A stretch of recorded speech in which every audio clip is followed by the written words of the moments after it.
Hey guys, this is Pete Tiger and welcome back to my channel. और आज की इस वीडियो में मैं आप लोग के साथ शुरू करने जा रहा हूँ अनकैनी एक्समैन की सीरीज को। तो अनकैनी एक्समैन की सीरीज मार्वल के अंदर बहुत टाइम से चलते हुए आ रही है, लेकिन इससे पहले हमने अपने चैनल के ऊपर कभी इसको शेयर नहीं करा। और अब इसको शेयर करने का सारा मकसद ये है क्योंकि हम जो पिछली स्टोरीज देखते हुए आए हैं एक्समैन की, वो इस स्टोरी आर्क में यहाँ पे आगे कंटिन्यू होगी। जो कि हमारे पास एक नेशन एक्स नाम का स्टोरी आर्क आ रहा है, जो कि टोटल 8 इशूज के अंदर है। तो इस तरह से हमारे पास अनकैनी एक्समैन के जो है 8 एपिसोड्स बन जाएंगे। तो थोड़ी सी मैं आपको एक्समैन का रिकैप देते हुए चलूं कि हमने लास्ट टाइम एक्समैन को जो है डार्क रेन के अंदर देखा था, उटोपिया के एक इवेंट के अंदर, जहां हम देखते हैं नॉर्मन ऑसबॉर्न जो है एक्समैन के ऊपर अटैक कर देता है और एक्समैन जो है एक आइलैंड के ऊपर चले जाते हैं जिसको उन्होंने समंदर से निकाला होता है। और वहाँ पे किंग नेमोर भी उनकी साइड दे रहा होता है। तो अब हम देखेंगे बेसिकली कि वहाँ पे उस आइलैंड के ऊपर शिफ्ट होने के बाद म्यूटेंट्स किस किस प्रॉब्लम्स को फेस कर रहे हैं, किस तरह से वो उस आइलैंड के ऊपर रह रहे हैं और आगे एक्समैन का क्या होने वाला है। सो गाइस, अगर आप मेरे चैनल पे फर्स्ट टाइम आ रहे हैं तो मेरी आपसे एक ही रिक्वेस्ट है कि आप मेरे चैनल को सब्सक्राइब जरूर कर दीजिएगा। और अगर आप एक्समैन की पिछली वीडियोस देखना चाहते हैं तो आपको नीचे लिंक डिस्क्रिप्शन में मिल जाएगा, आप वहां से सब कुछ फॉलो कर सकते हैं। सो गाइस, चलिए बिना किसी और बात के इस वीडियो को स्टार्ट करते हैं।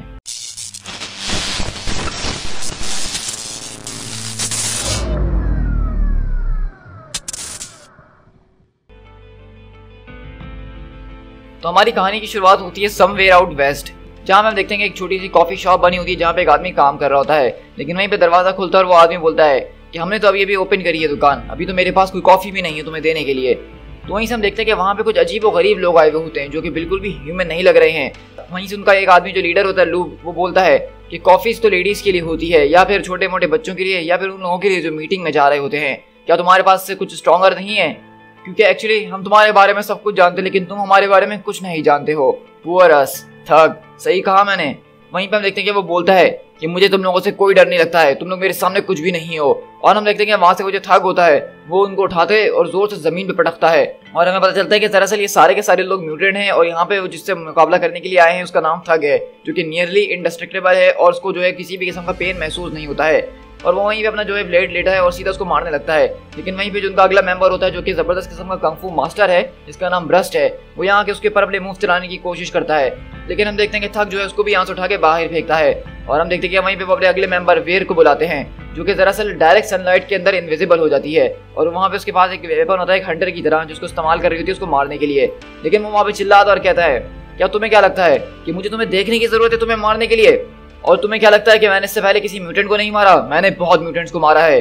लेकिन अगले बार हम देखते हैं कि वहाँ पे एक और मेंबर आती है उनकी, जिसका नाम है बाउंसिंग बैटी, जो कि लिटरली बाउंस करते हुए इसके ऊपर आती है और उसको जमीन के अंदर गाड़ देती है। तो वहीं से उनका लीडर लोब बोलता है कि नाइस वर्क, इसको ट्रांसपोर्ट के लिए फौरन रेडी करो और न्यूयॉर्क टीम को फौरन से वेरीफाई कर दो कि प्रीडेटर्स को खिलाने की कोई जरूरत नहीं है। आज मैं हम वापसी डिनर टाइम तक उनके पास पहुंच जाएंगे, तो मैं चाहता हूँ कि मेरी बेबीज जो है नाइस एंड हंग्री रहें।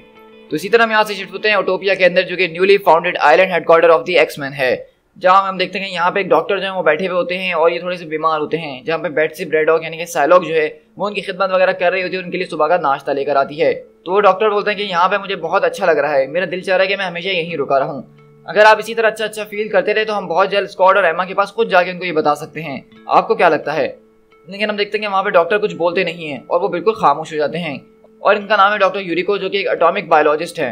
लेकिन यहाँ से हम शिफ्ट होते हैं उटोपिया के कॉन्फ्रेंस रूम के अंदर, जहाँ पे स्कॉट समर, जो कि इस वक्त एक्समैन का लीडर है, वो यहाँ पे सारे के सारे बड़े एक्समैन को बुला के एक मीटिंग कर रहा है। और बेसिकली वो यहाँ पे सबको यही बताने की कोशिश कर रहा है कि इस वक्त हमने एक आइलैंड के ऊपर अपने आप को शिफ्ट तो कर लिया है, लेकिन अब हमें किन किन चीज़ों की जरूरत पड़ने वाली है और किन किन प्रॉब्लम्स को हमें सॉल्व करना है।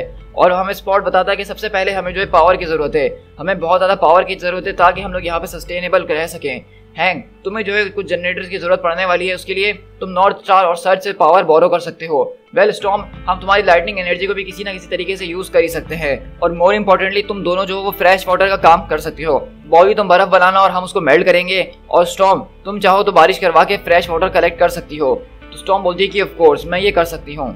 तो स्कॉट बोलता है कि ठीक है, मैंने तुमसे बारिश को समन करने के लिए कह दिया, लेकिन मैं चाहता हूँ कि तुम लोग जो इसमें जरा लो प्रोफाइल रह के करना। मैं नहीं चाहता हूँ कि यहाँ पे एक बहुत बड़ा तमाशा खड़ा हो जाए और दुनिया भर के लोग हमें देखने के लिए आ जाएं।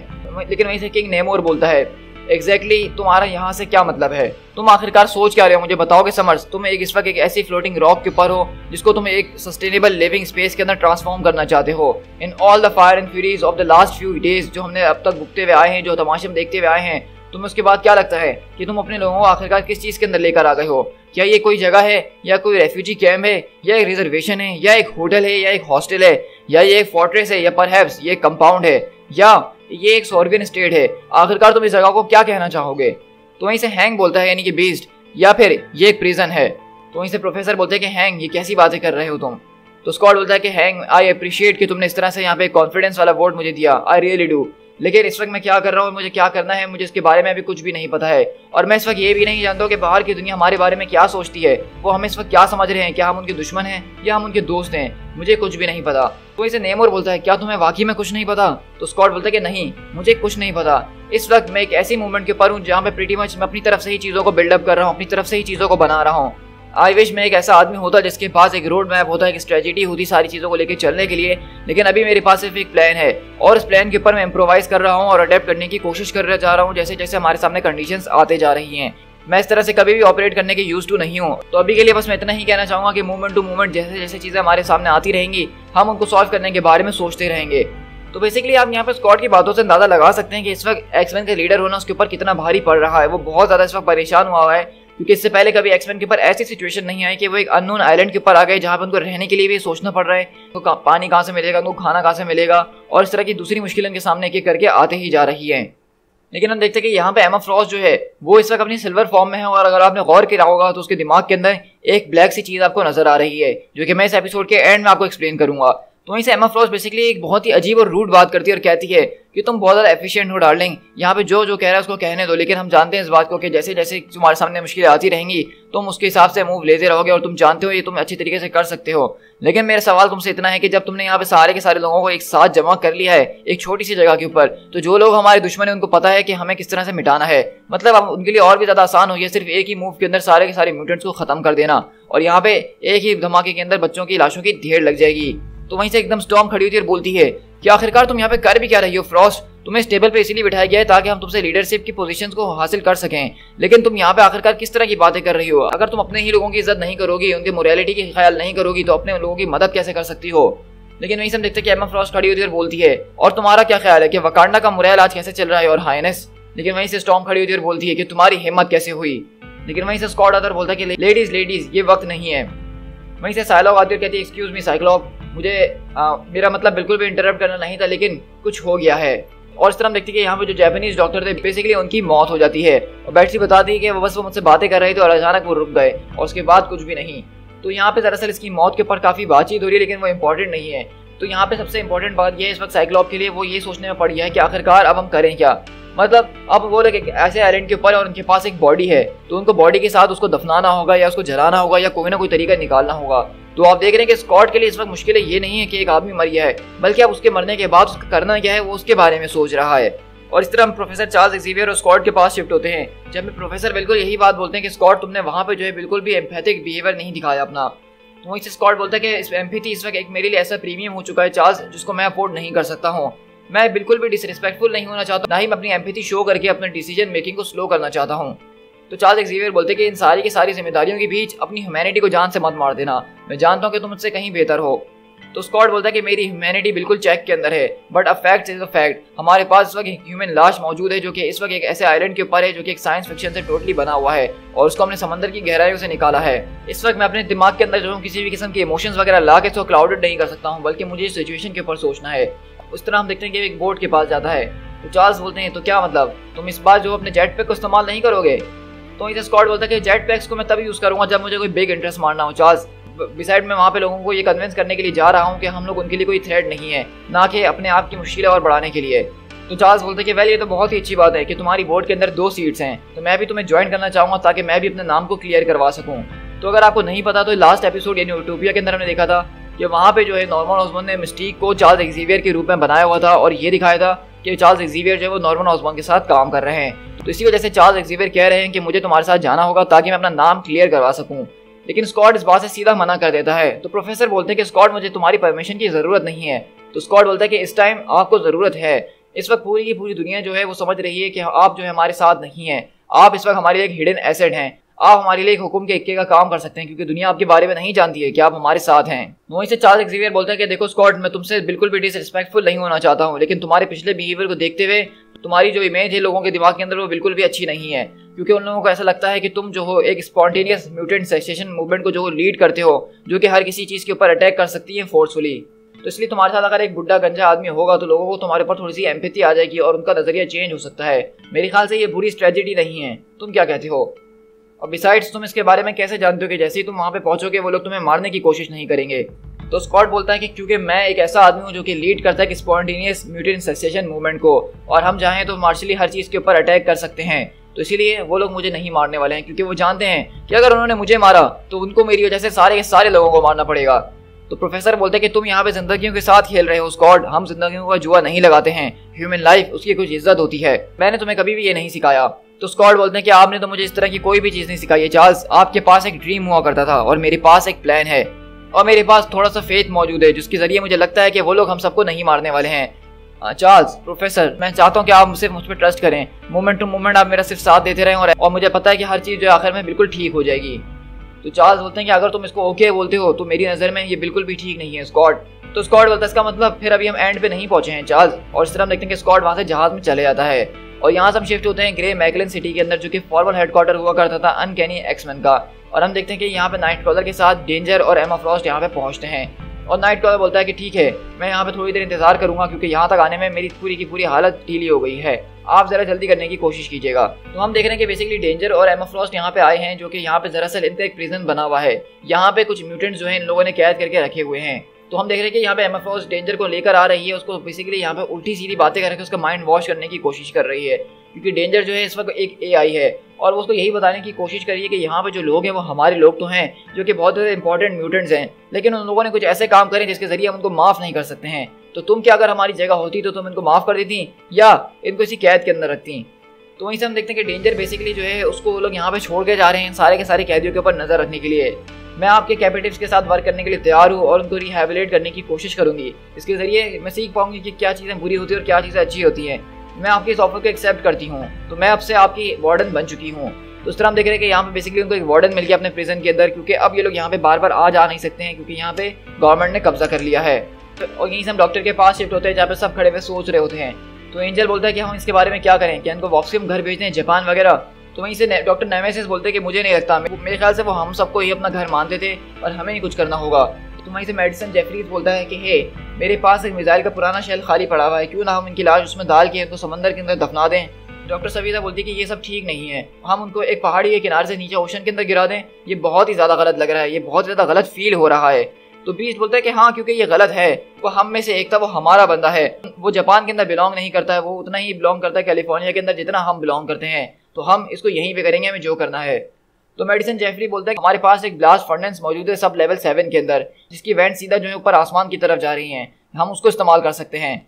तो डॉक्टर नेमेसिस बोलते हैं कि ठीक है, मैं उसको चेक करता हूँ। और इस तरह हम यहाँ से सैन फ्रांसिस्को सिटी हॉल के अंदर शिफ्ट होते हैं, जहाँ पे हम देखते हैं कि स्कॉट समर यहाँ पे जो है मेयर सिंक्लेयर से मिलने के लिए आया हुआ है। और मेयर सिंक्लेयर जो है बेसिकली म्यूटेंट्स का बहुत ज़्यादा साथ देती हैं और वो पहले भी स्कॉट के साथ उसकी काफ़ी मदद वगैरह कर चुकी हैं। अब स्कॉट यहाँ पे उनसे कुछ टर्म्स एंड कंडीशंस को मनवाने के लिए आया है। तो बेसिकली साइक्लोप यहाँ पे यही बताता है कि हमारे पास फ्रेश वाटर तो मौजूद है, लेकिन हमें खाने की ज़रूरत है, जो कि हमें डेली बेसिस पे चाहिए होगी। इसके अलावा हमें जो है मेडिकल सप्लाईज चाहिए होंगी, हमें सर्विसेज चाहिए होंगी और हमें एक सैटेलाइट चाहिए होगी ताकि हम टीवी वगैरह देख सकें अपने उस आइलैंड के ऊपर भी। बेसिकली पूरी प्रोविजन चाहिए एक होटल के लिए, जिसके अंदर इस वक्त 227 पीपल जो इस वक्त रुके हुए हैं आज के हिसाब से। मैं चाहता हूँ कि आप मुझे इस बात को एश्योर करें कि मेरे लोग जो हैं किसी भी किस्म के क्रिमिनल नहीं हैं, और मेरे लोग जब भी सिटी के अंदर रहेंगे किसी भी वक्त उनको वेलकम किया जाएगा, ना कि उनको किसी कैंप्स के अंदर फेंक दिया जाएगा। तो मेयर सिंक्लेयर बोलती है कि स्कॉट तुम ये कैसी बातें कर रहे हो, हमने कभी इस तरह से नहीं कहा कि हम तुम्हारे लोगों को कैंप्स में रखना चाहते हैं या तुम्हारे लोग क्रिमिनल्स हैं। और अगर मुझसे पूछो तो तुम लोगों के खिलाफ कोई भी इस वक्त मुकदमा वगैरह नहीं चल रहा है, तुम लोग कोई वांटेड नहीं हो। लेकिन ये बात अलग है कि हम तुम लोगों को जो है सीधा रोड के ऊपर छोड़ नहीं सकते इस बात को चेक करने के लिए। हम इस वक्त ह्यूमन के बिहेवियर्स को नहीं जानते कि उनके दिमाग में क्या चल रहा है, हम सिर्फ गवर्नमेंट की बात जानते हैं। लेकिन मैं इतना बताते चलूँ कि तुम में से कोई भी जो इस वक्त वांटेड नहीं है। तो स्कॉट बोलता है ये तो फिर बहुत ही अच्छी बात है। तो इसे सिंक्लेयर बोलती है कि ये बहुत ही चीप शॉट था और डिसरिस्पेक्टफुल था, तुम नहीं जानते हो कि मैंने कितना बड़ा रिस्क लिया है तुम सारे के सारे म्यूटेंट काइंड को सपोर्ट करके। जब से मैंने तुम लोग को सपोर्ट करना शुरू करा है लोग मेरे खिलाफ ही होते जा रहे हैं। तो स्कॉट बोलता है कि तुम बिल्कुल ठीक कह रही हो सैडी, शायद तुम ठीक हो, मुझे माफ कर देना, मैं बहुत थका हुआ हूँ। तो वहीं से सिंक्लेयर भी बोलती है कि स्कॉट तुम इस वक्त एक ऐसी वर्जिन टेरिटरी के अंदर हो जिसके बारे में कोई नहीं जानता है। तुमने जो है अपनी पूरी की पूरी कम्युनिटी एक ऐसे आइलैंड के ऊपर बना ली है जहाँ पे रहना एक आसान काम नहीं है। तो इसलिए मेरा क्वेश्चन ये है कि आखिरकार तुम्हें क्या लगता है, आखिरकार तुम लोग कब तक ये सब कर पाओगे उस आइलैंड के ऊपर, और तुम्हारा नेक्स्ट मूव क्या होने वाला है? तो इनसे स्कॉट बोलता है कि अभी के लिए मैं यहाँ से वापसी लौट के जाऊंगा अपने फॉक्स के पास और उनको जाके ये बताऊंगा कि हम लोग किसी भी किस्म के क्रिमिनल्स नहीं हैं और हमें कोई भी जो है अरेस्ट नहीं करने वाला है। और उसके बाद मैं थोड़ी देर जो सोने की कोशिश करूंगा कुछ घंटों के लिए और फिर दोबारा उठूंगा अगले दिन और हर एक इंसान की हर एक डैम सिंगल प्रॉब्लम को सुनूंगा अंडर द सन। और इसी तरह हम यहाँ से शिफ्ट होते हैं एक फ्यूनरल के अंदर, जहाँ पे उन लोगों ने ब्लास्ट फर्नेस के अंदर उनकी बॉडी को रख के ब्लास्ट कर दिया है। और इस तरह हम देखते हैं कि यहाँ पे बेसिकली जो भी एक्समैन मौजूद होते हैं वो सब यहाँ पे खड़े हुए होते हैं और बीस्ट यहाँ पे उनकी अच्छाइयाँ वगैरह दुनिया के साथ शेयर कर रहा होता है। लेकिन हम देखते हैं कि स्क्वाड यहाँ पे पहुंचता है और वो सीधा अपने कमरे के अंदर चले जाता है। वहीं से एम्मा फ्रॉस्ट खड़ी हुई उधर कहती है कि ये अच्छा था, यहाँ से तो सब कुछ अच्छा लग रहा है। तो स्क्वाड बोलता है कि मुझे नहीं पता, मैं सुन नहीं सकता हूँ यहाँ से। तो वहीं से एम्मा बोलती है कि वेल ये तो सिर्फ वक्त की बात है कि हम में से कोई और भी मारा जाने वाला है और शायद तब जाके तुम्हें हमारी आवाज़ें सुनाई देने लगे। तो वहीं से स्क्वाड बोलता है कि आखिरकार तुम्हारे साथ क्या मसला हो गया है, तुमने सुबह मीटिंग के अंदर वो हरकत करी और अब तुम ये कैसी बातें कर रही हो। तो वहीं से एम्मा बोलती है कि मैं तो बस वही कह रही हूँ जो इस वक्त मेरे दिमाग के अंदर है, क्योंकि ओपनली बात करना जो है वो बहुत ज़्यादा ज़रूरी है। तो वहीं से स्क्वाड बोलता है कि हे तुम्हें क्या नजर नहीं आ रहा है, क्या तुमने इस बात को नोटिस नहीं करा एम्मा कि मैं इस वक्त जो है धागे के ऊपर चल रहा हूँ। अगर तुम थोड़ी सी सिंपैथी मेरे साथ शेयर करो, थोड़ा सा कंपैशन दिखाओ तो शायद मुझे थोड़ा सा हौसला मिल सके। लेकिन इस वक्त तुम अपनी वो आइस क्वीन वाली क्रैब मेरे साथ करने की कोशिश कर रही हो। लेकिन वहीं से एम्मा बोलती है कि देखो मैं ये नहीं कर सकती हूँ डार्लिंग, मैं ये नहीं कह रही हूँ कि मैं ये करना नहीं चाहती हूँ, मैं ये कह रही हूँ कि मैं ये कर नहीं सकती हूँ स्क्वाड, क्योंकि इस वक्त मैं वो लड़की नहीं हूँ जो कि सिर्फ तुम्हारी गर्लफ्रेंड हुआ करती थी और अपने बॉयफ्रेंड को जो है हौसला बढ़ाने के लिए उससे प्यारी प्यारी बातें किया करती थी। क्योंकि मैं इस वक्त इस स्टेट के अंदर जो ट्रैप हो चुकी हूँ, तो मैं अपने सर के अंदर इस वक्त जो हूँ सिल्वर ऑफ वॉइड को ट्रैप करके रखा हुआ है स्क्वाड। मैं अपनी इस फॉर्म के अंदर हूँ, मेरी डायमंड स्टेट के अंदर, और जब मैं अपनी इस स्टेट के अंदर होती हूँ तो मेरे अंदर से फीलिंग्स जो है वो मुकम्मल तौर पे मारी जाती हैं। मुझे बहुत अच्छा लगता है कि मैं तुम्हारा हाथ पकड़ती, तुम्हें अपने सीने पे लिटाती और तुम रोते और तुमसे कहती कि सब कुछ ठीक हो जाएगा। लेकिन इस वक्त मैं खतरनाक किस्म की एब्सोल्यूट ईवल को कंटेन करके रखी हुई अपने दिमाग के अंदर, तो इसलिए मुझसे इस तरह की कोई भी उम्मीद फिलहाल के लिए मत रखना। तो अगर आपको दिख रहा होगा तो यहाँ पे एम्मा फ्रॉस्ट के दिमाग के अंदर एक ब्लैक सी चीज आपको नजर आ रही है और वो अपनी डायमंड फॉर्म के अंदर ही स्टक हुई है। तो बेसिकली ये सारी की सारी कहानी जो है यूटोपिया के ऊपर जाती है। जब वहाँ पे सेंट्री आया था उनसे लड़ने के लिए तो एम्मा फ्रॉस्ट का मुकाबला हुआ था वॉइड के साथ, और वहाँ पे वॉइड को जो है एम्मा फ्रॉस्ट ने अपने दिमाग के अंदर कैद कर लिया था। मतलब वॉइड को नहीं बल्कि छोटे से उसके एक हिस्से को। और इसलिए क्योंकि एम्मा फ्रॉस्ट को वॉइड को कंटेन करके रखना है तो इसलिए वो अपनी डायमंड फॉर्म से बाहर नहीं आ पा रही है, और इसी वजह से वो जो है बहुत ज्यादा रूड और रूथलेस होते जा रही है। क्योंकि हम देख रहे हैं कि उसके अंदर वॉइड का एक ईविल हिस्सा मौजूद है, तो इसी वजह से एम्मा फ्रॉस्ट इस तरह की बातें कर रही है और बिल्कुल भी सिंपैथी शो नहीं कर रही है। लेकिन अगले पल हम देखते हैं कि अचानक जब वो यहाँ पे बातें कर रहे होते हैं तो आयरन जो है अचानक हिलना शुरू हो जाता है और बाहर जो है बिजली कड़कना शुरू हो जाती है। तो स्कॉट बाहर देखते हैं और बोलता है कि नहीं ये नहीं हो सकता, क्योंकि हम देखते हैं कि वहाँ पे कोई और नहीं बल्कि मैग्नीटो वापसी आ गया है और कहता है कि वेल मेरा पुराना घर देख के खुशी हुई कि तुमने इसके साथ काफी चेंजेस कर दिए हैं। तो मैं आपको बताता चलूं कि दरअसल जो है जिस आयरन के ऊपर इस वक्त एक्समैन मौजूद हैं, ये आयरन जो है कभी मैग्नीटो का हुआ करता था जिसका नाम एस्टेरॉइड एम हुआ करता था। To be continued.